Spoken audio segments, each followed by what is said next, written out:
নমস্কার বন্ধুরা, আপনারা কি কখনো এমন কোনো বইয়ের কথা শুনেছেন যা এতটাই রহস্যময় যে তা বিজ্ঞানীদের অবাক করেছে?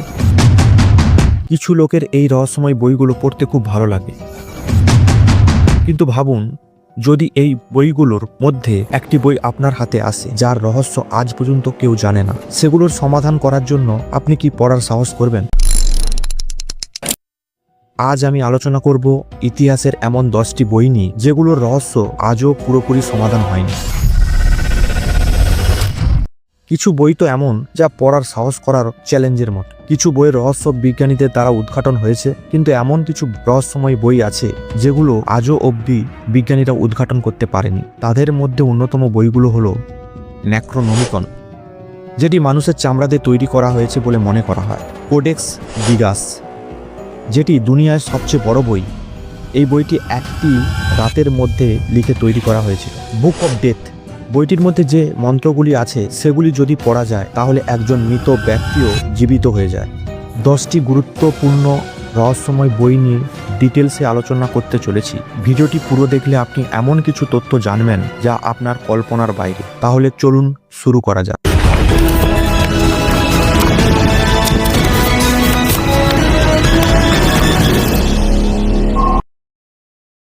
Number 1, Voynich manuscript. বইটি দেখে আপনি ধরতে পারেন যেটি 3 বছরের বাচ্চার ড্রয়িং বুক, কিন্তু আপনি এটি ভুল ভাবছেন। এটি একটি রহস্যময় বই, কিন্তু এটি আসলে 600 বছরের পুরনো, যেটি 15তম শতাব্দীতে লেখা হয়েছিল। 1912 সালে উইলফ্রেড ভয়েনিজ নামের এক রেয়ার বুক ডিলার এটি আবিষ্কার করেন। এটি এমন একটি ভাষায় লেখা যা আজ পর্যন্ত কেউ পড়তে পারেনি। এর ভেতরের এমন সব উদ্ভিদের ছবি রয়েছে যা বাস্তবে কোথাও পাওয়া যায় না। কিছু গবেষক মনে করেন এগুলো হয়তো বিলুপ্ত উদ্ভিদ। এটি এমন একটি রহস্য যা বিজ্ঞান থেকে এআই পর্যন্ত কেউই সমাধান করতে পারেনি।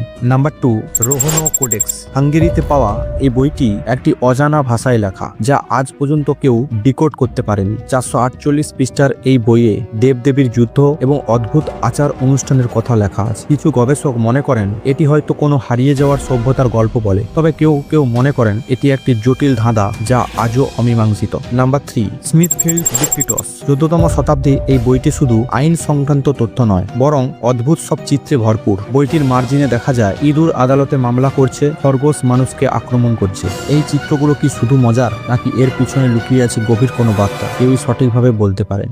Number 4, book of the dead. মিশরের এই বইটি মূলত মৃত ব্যক্তির আত্মার পথপ্রদর্শক বলা হয়। সঠিক মন্ত্রোচ্চারণ করলে আত্মাকে বিপদ থেকে রক্ষা করা সম্ভব, তবে ভুল উচ্চারণ করলে কি হতে পারে সেটি খুবই ভয়ানক। মিশরীয় সভ্যতায় এটি মৃত্যুর পরের জীবনের জন্য একটি গাইড হিসাবে ব্যবহৃত হতো। নাম্বার 5, লেস প্রফেসি, যেটি নস্ট্রাদামুসের একটি ভবিষ্যৎবাণী। ফ্রান্সের বিখ্যাত ভবিষ্যৎ বক্তা নস্ট্রাদামুসের লেখা এই বইয়ে 942টি কবিতা রয়েছে যা ভবিষ্যতের ঘটনার পূর্বাভাস দেয়। অনেকে মনে করেন এতে উল্লেখ্য কিছু ঘটনা যেমন বিশ্বযুদ্ধ, সন্ত্রাসী হামলা এবং মহামারী এগুলো কিন্তু সত্যি হয়েছে। তবে এটি কি ভবিষ্যৎবাণী নাকি শুধুই কল্পনা, এটি আজও বিতর্কের বিষয়। Number 6, Codex Seraphinianus. ইতালির শিল্পী লুইজি সেরাফিনি রচিত এই বইটি 1981 সালে প্রকাশিত হয়। এতে এমন এক কল্পনার জগতের বর্ণনা দেওয়া হয়েছে যেখানে মাছ উড়ে বেড়ায় আর গাছ কথা বলে। বইটির ভাষা আজও কেউ বুঝতে পারেনি। এটি কি সত্যি কোনো অর্থ বহন করে নাকি শুধুই কল্পনার বহিঃপ্রকাশ।